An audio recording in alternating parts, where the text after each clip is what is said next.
There you go. Questions? Rich, so a couple days of practice. I know you scrimmage situation Saturday, so just give us a view of what you saw. The scrimmage was just okay. You know, I thought offense moves the ball some and made some plays. I thought the defense wasn't very physical. Had some problems lining up a little bit. You know, a lot of new guys in a new scheme, so you know you could tell it was the first real scrimmage from that standpoint. But the effort was okay. I don't think everybody understands exactly what our definition of playing hard is. You know, we have, the program has one way of playing hard, and then a lot of our guys, new guys especially, don't understand what that is yet. So that's our job as coaches. That's not players don't understand it until we emphasize it. For new guys, how long does it normally take them to get that? Here's how hard I got to practice. Should be after the first practice.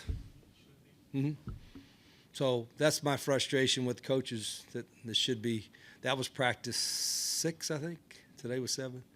So it shouldn't be in practice 6 where I have to remind everybody about playing hard. I think you said that you wanted to know your team by the end of spring. Right. Are you on schedule? Yeah, some what I know right now is okay, and some what I know right now is to be determined. I think. I'm not. I don't think you can make a judgment just on 7 practices. So, but there's been some good stuff. I think there's some exciting players, but there's some stuff too that you could tell that there's a lot to learn. And some of the freshmen, they're supposed to be in high school, going to their prom now or something. So I'm going to have a lot more patience with them. But I told them we're not treating anybody like they're going to be redshirted, right?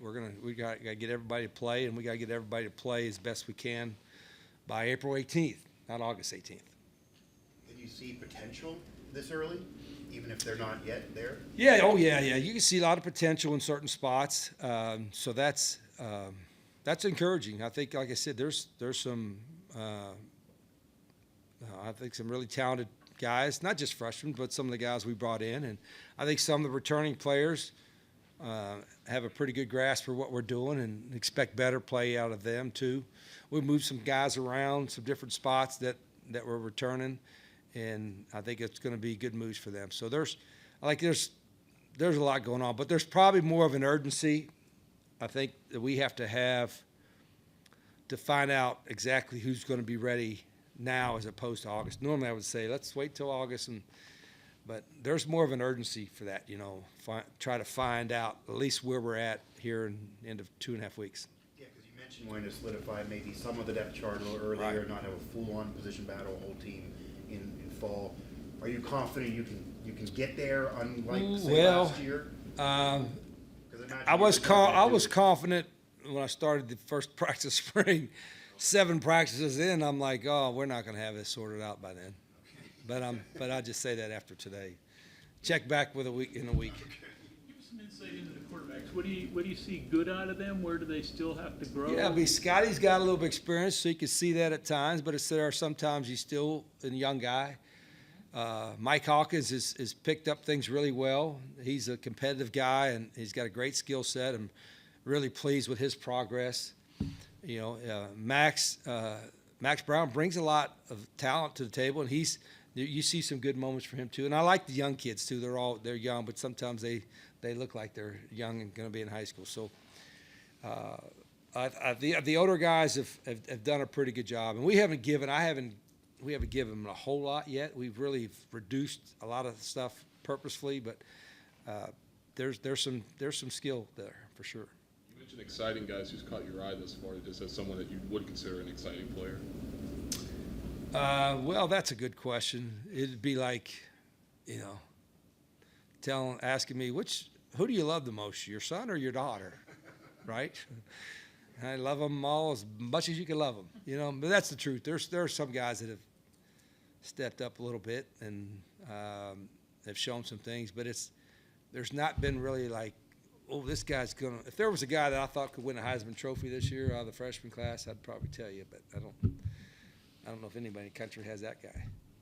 Rich, you're talking about moving guys at different spots. Do you mean offensive lineman, maybe guard to tackle, or Yes. defensive back to wide receiver? Yes. Well, not so many, not wide receiver to DB. It's offense on the front, a little bit on defensive line, the front on the offensive line, different guys. And Coach Trick has always done that, is finding guys that multiple positions. Like, well, it's Nick Cray, Landon Livingston, Bubba Grayson, Cam Griffin,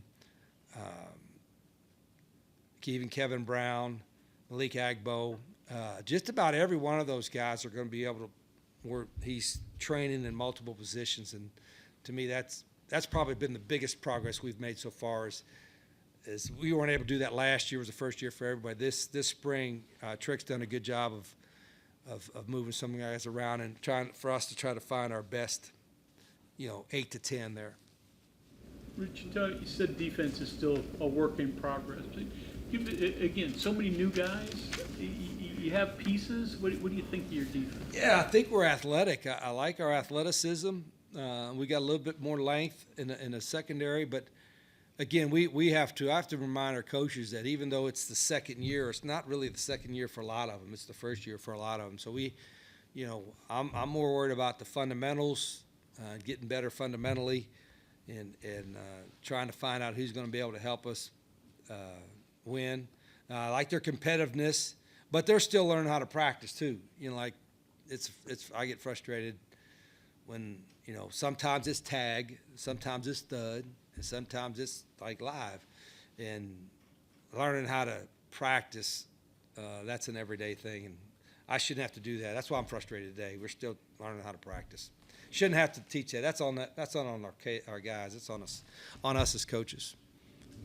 Rich, the afternoon practices, they're a lot better than the morning practices. I know last year you did pretty much all morning practices.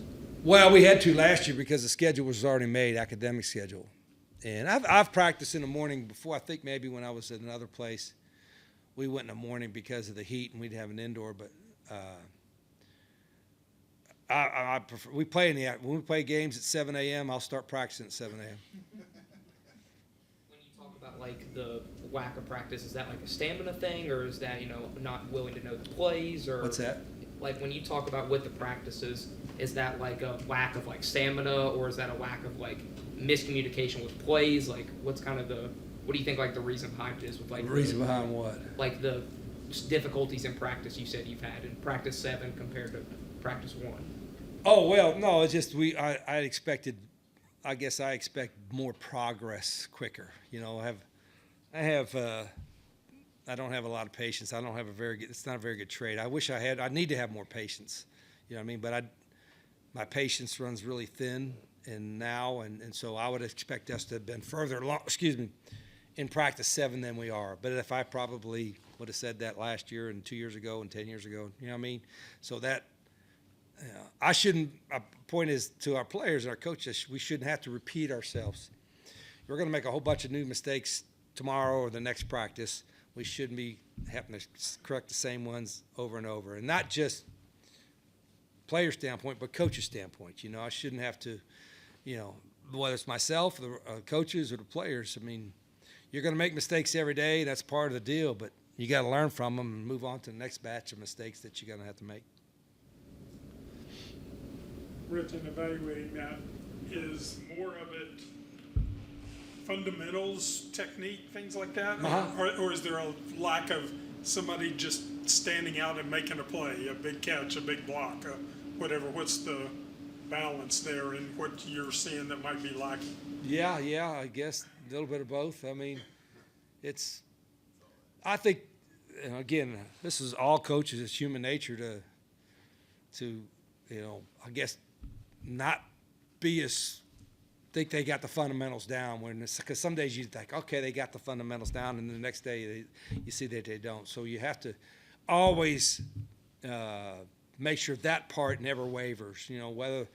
Whatever it's offense, defense, whatever, the fundamental part of football is there's so many different fundamentals that you have to learn and be good at, and they're all different, by position, that our coaches have to find a way, whether they got 20 minutes a day or a half hour a day or 5 minutes a day, to work on that, and that never wavers to the other side. You're going to make mistakes in plays and all that kind of stuff. But we fundamentally were not very good last year either, and that part we should fix, and we are fixing it. We'll have it fixed.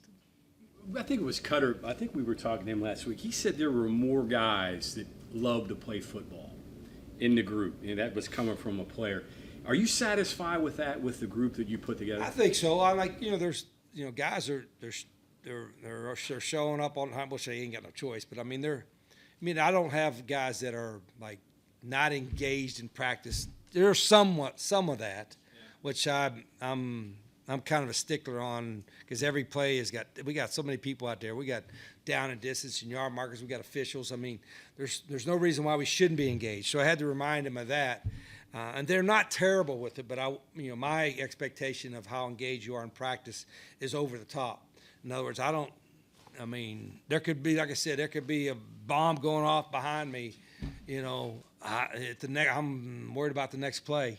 It's everything in the rest of the world is at us. I don't know what they're doing that next play, and having that singular type of focus is what we have to have. Some of the players have that. I think a lot of our guys have that, but to the extent that I want them to, I think we got to grow to that, and I just got to keep preaching until we get it. What do you think of Cam Cook? Yeah, Cam's a veteran. He's the only veteran guy, right? That we have in that room, and so he's not a rah guy, but you could tell he's got experience. He's gonna, we've limited him in the live stuff because I know what he can do, and he's got to be the alpha in the room. But that's a good competitive room. We got a couple of the guys that aren't here yet, but Cam's going to be the leader of it. You talked about last week the wide receivers and the wideouts. What have you seen from them going from last week into this week? Yeah, it's a pretty athletic group. There's some new guys that are going to help us. I think Jaden Bray being healthy is a big step for us in that. But we're still there's a lot of young new guys there too, and we're not very complicated system-wise. I don't think we are, and so I get a level of frustration because I think sometimes they overthink and they're making it more complicated than what it is. But it's a good room, a very conscientious room. You mentioned Jaden Bray's health. Is there anything you can do to? He's got hurt in the second game back-to-back years, even before you got here. Is there any? Why would you say that? Well, just why don't know? No. You can blame me. Is there anything that can? Did you ever be done watch the movie The differently? Lion King? Yeah. And the monkey hits a lion over the head. Yeah. And the lion says, "What'd you do that for?" What did the monkey say? Doesn't matter. It's in the past. Is it just a luck thing? It's though, in the past. All right. Yeah, no.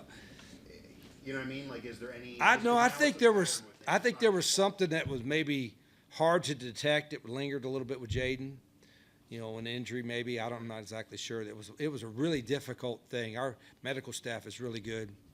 Mike, our trainer, is excellent. And so I think that was a little something that maybe it would have been hard to see. And so we've been very cautious with him. Even now, when he's full go, Ryan is doing a good job of being cautious with him, to try to keep a strong health. Because he's a hard worker. He'll push himself. He'll get, we track it. They'll get 6,000, 7,000 yards in a regular practice, and he'll be one of the leaders in the number of yards he worked on. So he's a really, really hard worker. So we'll just keep pressing, but be smart about his load. What they call it in the NBA? Load management. Yeah, I'm not going to be a load management during the season, but I might be a load management during a Tuesday practice. Because he's even somebody that I'd imagine, do you even see a benefit of having him beyond even what he could do on the field? He actually has played in the Big 12 championship game, even though it was a couple of years ago. He does bring an extra dimension that he's not able to he is. have. Yeah, like I said, he was our biggest and most physical presence out there last year, and he is again this year. Now we got Prince and some of the other guys that are big, but Jaden is what Cam is to the running back room. That's what Jaden is to the receiver room. How do you feel about the secondary so far, Rich? A lot of new faces. Yeah, they're all over the place. I think there's some skill there, and we got some size outside on the corners, and I like what we brought in. But there's a lot of work to be done. A lot of special teams. Did you do any of that? Yeah, we didn't go live, but we did. The last practice we had was half of practice was special teams, and then today was probably 30 minutes of it, 25 minutes of it. And all new specialists too. Some talented guys. They got strong legs. And we're trying to push that along too. Typically, you may not go some live special teams. We're going to go live special teams before the end of camp, just to make sure those guys are what we think they are. We talked to Ben Cutter last week. He talked about how he's been here through a coaching change, but it was because he wanted to always root for West Virginia. How important is that to building a culture and having a leader like that? How important is that? Yeah, I mean, I think it's harder nowadays in college sports, right, to get so many guys transferring all the time and all that. You want guys that want to be here for themselves, of course, but for our school, for WVU, and for the state. I mean, I think our guys, they sense it. I don't have to bring it up a lot, but they know how important WVU athletics is to the state of West Virginia. We're a very unique situation with that. And we got a great fan base, and they saw, whether it's with the women's basketball team when they made their run, I mean, selling out the Coliseum. And when you're having success, and even, when you're building to that, there's a lot of interest in it. And I think we have a sense of responsibility, players and coaches, to do our very best. That doesn't mean we're going to win them all the time. Well, we want to, and we will get there someday, I hope. But, it's bigger than all of us.